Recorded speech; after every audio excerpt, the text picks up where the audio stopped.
Chapter 17. A prophet named Elijah from Tisheb, in the region of Gilead, said to King Ahab, "In the name of the Lord, the living God of Israel, whom I serve, I tell you that there will be no dew and no rain during the next years, until I say that dew and rain will fall again." Then the Lord God said to Elijah, "Leave here and go east. Hide yourself near the brook Cherith, east of the Jordan River. You will drink the water of the brook, and I have commanded the ravens to bring food to you there."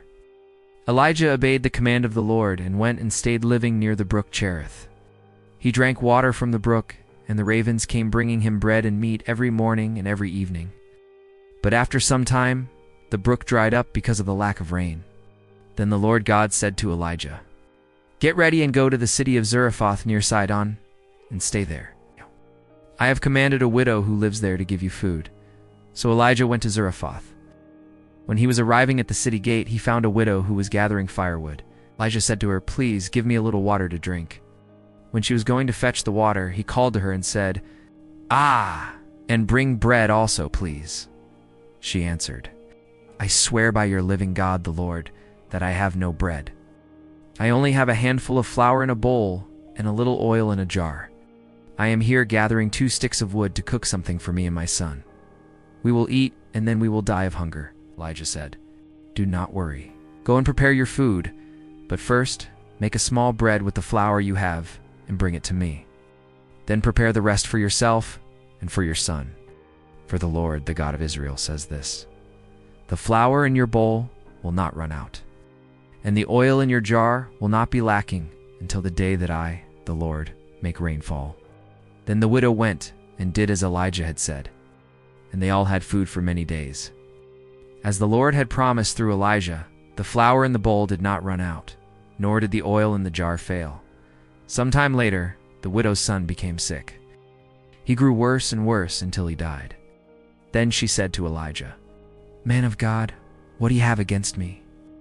Did you come here to make God remember my sins and thus cause the death of my son?" Elijah said, "Give me your son." Then he took the boy from his mother's arms and carried him upstairs to the room where he was staying and laid him on his bed. Then he prayed aloud, saying, "O Lord my God, why have you done such a terrible thing to this widow? She gave me hospitality, and now you have killed her son." Then Elijah lay on top of the boy 3 times and prayed like this, "O Lord my God, let this child live again." And the Lord God answered Elijah's prayer. The boy began to breathe again and came back to life.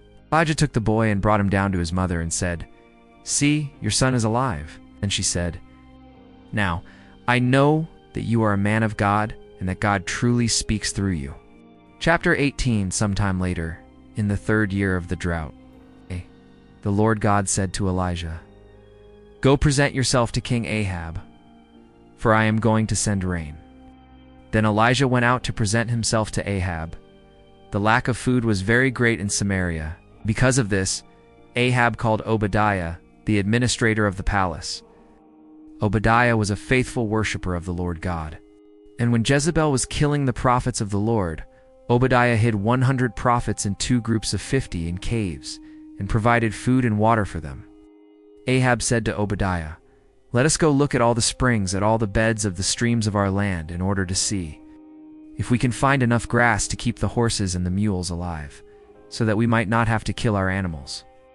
They agreed that each one should examine part of the region, and they went out, each one his way. Obadiah was on the road when suddenly he met Elijah. He recognized Elijah, knelt before him, put his face to the ground, and asked, "Is it really you? Is it my lord Elijah?" "Yes, I am Elijah. Go tell your master, the king, that I am here." "What have I done for you to want to put me in danger of being killed by King Ahab?" "I swear by your living God, the Lord, that the king has sent to look for you in all the countries of the earth." Whenever the king was told that you were not in that country, Ahab made that king swear that it had not been possible to find you. And now you want me to go tell him that you are here? It may be that as soon as I leave, the Spirit of the Lord will carry you away to some unknown place. Then, when I tell Ahab that you are here and he cannot find you, he will kill me. Remember that since boyhood I have been a faithful worshiper of the Lord God. Did they not tell you that when Jezebel was killing the prophets of God, I hid 100 of them in caves, in 2 groups of 50, and provided food and water for them? And now you are sending me to tell the king that you are here. He will kill me." Elijah said, "As the Lord Almighty lives, whom I serve, I promise that today I will present myself to the king." Then Obadiah went to meet Ahab and told him what had happened. Then Ahab went out to meet Elijah. When he saw the prophet, he said, "So it is you, the greatest troublemaker of Israel." "I am not the troublemaker of Israel. You and your father are the troublemakers. For you abandoned the commandments of the Lord God and worshipped the images of Baal. Therefore, order now all the people of Israel to meet me at Mount Carmel, being the 450 prophets of the god Baal and the 400 prophets of the idol pole, who are supported by Queen Jezebel." Then Ahab called all the Israelites and the prophets of Baal to gather on Mount Carmel. Elijah came near to the people and said, "How long will you go limping between two opinions? If the Lord is God, worship the Lord. But if Baal is God, worship Baal." But the people did not answer anything. Then Elijah said, "Of all the prophets of the Lord God, I am the only one left. But the prophets of Baal are 450. Now bring 2 bulls. Let the prophets of Baal kill one of them, cut it into pieces and put it on the wood, but do not put fire. I will do the same with the other bull. Then the prophets of Baal will pray to their God, and I will pray to the Lord. The God who answers by sending fire, he is God." All the people answered, "It is good that way. It is good that way." Then Elijah said to the prophets of Baal, "Since you are so many, take the bull and prepare it first. Pray to your God, but do not put fire on the wood." The prophets of Baal took the bull that had been brought to them and prepared it. And they prayed to Baal from morning until noon. They shouted like this, "O Baal, answer our prayers." And they danced around the altar that they had made. But there was no answer. At noon, Elijah began to mock them. "Pray louder, for he is a god. Maybe he is meditating, or has gone to the bathroom. Maybe he has traveled, or maybe he is sleeping, and you must wake him up." Then the prophets prayed louder and began to cut themselves with knives and daggers, according to their custom, until the blood flowed. Afternoon passed. They continued praying and shouting until the time of the evening sacrifice, but no sound was heard. Then Elijah said to the people, "Come closer to me." All came closer to Elijah, and he began to repair the altar of the Lord God that had been torn down. He took 12 stones, one for each of the 12 tribes that bore the names of the sons of Jacob, the man to whom the Lord had given the name Israel. With these stones Elijah rebuilt the altar for the worship of the Lord. Then he dug a trench around it that could hold about 12 liters of water. Then he put wood on the altar, cut the bull into pieces, and laid them on the wood. Then he said, "Fill 4 jars with water and pour them over the sacrifice and over the wood." They did what Elijah commanded. "Do it again." And they did. "Do it a 3rd time." And they did. The water ran around the altar and filled the trench. When it came to the time of the evening sacrifice, Prophet Elijah came near the altar and prayed like this, "O Lord, God of Abraham, of Isaac, and of Jacob, prove now that you are the God of Israel, and that I am your servant, and that I have done all this according to your command. Yes, answer me, O Lord, answer me, so that this people may know that you, O Lord, are God, and are bringing this people back to you." Then the Lord sent fire, and the fire burned the sacrifice, the wood, the stones, the earth, and even dried up the water that was in the trench.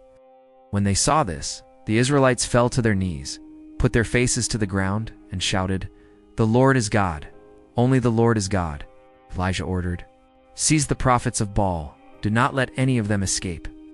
All were seized, and Elijah brought them down to the brook Kishon. There he killed them. Then Elijah said to King Ahab, "Now go eat, for I already hear the sound of heavy rain."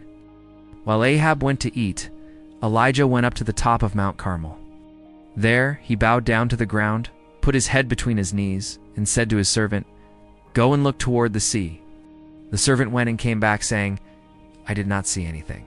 7 times Elijah told him to go look. On the 7th time he came back and said, "I saw, rising from the sea, a small cloud, the size of a man's hand." Then Elijah ordered, "Go where King Ahab is and tell him to prepare his chariot and return home. Otherwise the rain will stop him." In a short time, the sky grew dark with clouds. The wind began to blow, and a heavy rain began to fall. Ahab got into his chariot and left for Jezreel. the power of the Lord God came upon Elijah. He tied his belt and ran ahead of Ahab all the way to Jezreel.